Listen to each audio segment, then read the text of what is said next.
Question 12 में क्या कह रहे हैं, फिगर दे रखिए, बहुत बढ़िया बात है।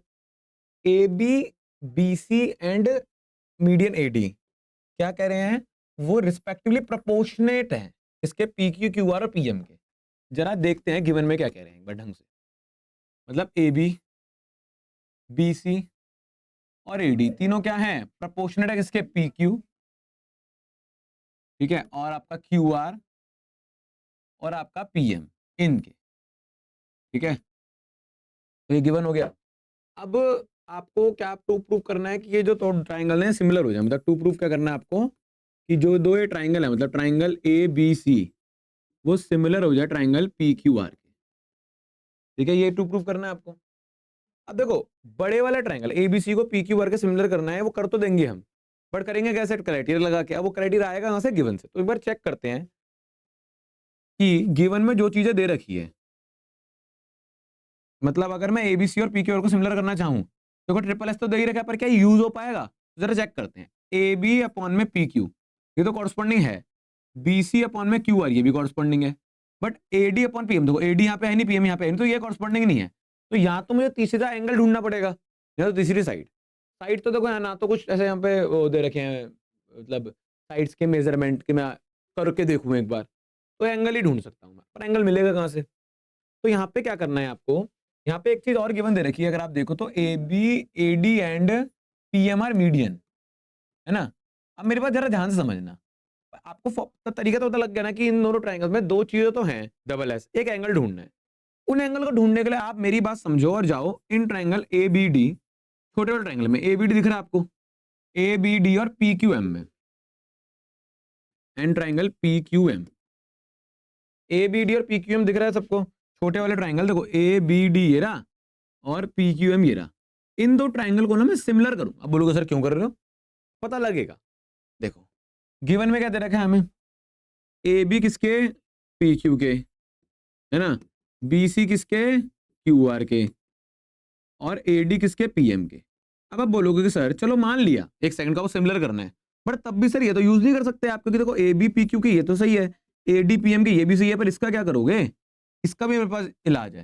क्या मैं इसको तो ऐसे लिखता हूं, ठीक है। क्या मैं बीसी को, देखो बीसी जो है इसको मैं 2BD नहीं लिख सकता है, बीसी को मैं 2BD नहीं लिख सकता। देखो बीसी बड़ा है, मतलब अगर मैं बीडी को डबल कर दूं तो बीसी नहीं आएगा, क्योंकि डी मीडियन है ना। मेरी बात समझ रहे हो, ये देखो स्ट्रेट लाइन है, ये बी है, ये सी है, ये डी है। अगर मैं बीडी का डबल कर दूं तो बीसी नहीं आएगा, क्योंकि वो मिड पॉइंट है ना डी, एक तरह से बाइसेक्ट कर रहा ना उसको, ये इसका इक्वल है, तो हम ये लिख सकते हैं। ऐसे क्यू आर को लिख सकता हूँ, पूरे क्यू आर को 2QM। अब मैं ऐसा लिख क्यों रहा हूं, क्योंकि 2 से तो 2 कट जाएगा, और BD और QM और इस ट्रायंगल का पार्ट बन जाएगा। जिसकी पहले वो इस ट्रायंगल का पार्ट नहीं बन रहा था ना, तो मैंने दोनों को कर दिया आधा आधा, है ना। मतलब BC को लिख सकता हूँ 2BD, क्यू आर का 2QM। अब देखो अगर मैं इस तरीके से सोच के चलूं, तो ये तीनों साइड तो इसके कॉरस्पॉन्डिंग है, तो बाय ट्रिपल एस आपका ये वाला ट्रायंगल सिमिलर हो जाएंगे। और बच्चों को बात पच नहीं रही होगी, सर ये सिमिलर करे क्यों, आप अपने लक्ष्य से भटक क्यों रहे हो। भाई मैं लक्ष्य से बिल्कुल नहीं भटका, मैं उसमें ही हूँ, समझो मेरी बात। देखो इसको सिमिलर करने से ना, क्या मैं लिख सकता हूं यहाँ पे कि जो एंगल ए है, एंगल ए नहीं एंगल बी ले लो, एंगल बी एंगल क्यू के सिमिलर हो जाएगा, equal. Angle B angle Q के इक्वल कर दूंगा मैं सीपीएसटी से। कर सकता हूं कि नहीं कर सकता हूं, देखो मैं अपनी जगह गलत नहीं हूं, मुझे एक एंगल चाहिए था, वो एंगल मिलेगा कहां से। तो मैंने सोचा कि अगर ये दो छोटे वाले ट्रायंगल को मैं सिमिलर कर दूं, जो कि मैंने कर दिया तिगड़म लगा के, तो बी क्यू अपने आप ही इक्वल हो जाएंगे ना सीपीएसटी से, और फिर ये बी क्यू मैं बड़े वाले ट्रायंगल में यूज कर लूंगा। मतलब मेरे भाई जो एंगल बी है वो बड़े वाले ट्रायंगल का भी तो पार्ट है एबीसी का, और एंगल जो क्यू है वो बड़े वाले ट्रायंगल का भी तो पार्ट है पीक्यूआर का। बात समझ में आ रही है। तो in triangle ABC and PQR, अब आ जाओ। देखो एक एंगल चाहिए था वो मुझे मिल गया, एबीसी एंड पीक्यूआर में। अब आ जाओ पीक्यूआर में। इसके अंदर दो चीजें तो आपको गिवन ही दे रखी हैं, देखो ना, ये चीजें तो आपको हमने डिसाइड करी थी कि ए बी अपॉन में पी क्यू और बी सी अपॉन में क्यू आर होगा, पर तीसरा एंगल नहीं मिल पा रहा। तो एंगल मैं कर तो दिया सीपीएसटी से यहाँ पे, भाई एंगल बी एंगल क्यू के इक्वल नहीं हुआ क्या, अभी प्रूव होना बफ करा है। तो इस एंगल को ढूंढने के लिए मैं छोटे वाले ट्रायंगल में गया। आप समझ में आया, जब आप मुझे बोल रहे थे कि छोटे वाले ट्रायंगल में जा रहे हो, इसीलिए गया मैं छोटे वाले ट्रायंगल में। तो ये हो गया प्रूवन अबव, है ना, और ये हो गया आपका गिवन। तो by S A S triangle A B C similar नहीं हो जाएगा ट्राइंगल पी क्यू आर के, हो जाएगा ना सिमिलर, क्यों, क्योंकि ये दो ट्राइंगल है, इसको मैंने SAS क्राइटेरिया से सिमिलर कर दिया, और देखो साइड्स गिवन थी और एंगल को मैंने ढूंढ लिया। बताओ कितना आसान था।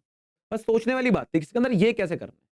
पता लग गया तो समझ में आ गया, अगर नहीं पता होता तो ढूंढते कैसे, दिमाग लगाने वाला क्वेश्चन। ठीक है बच्चों।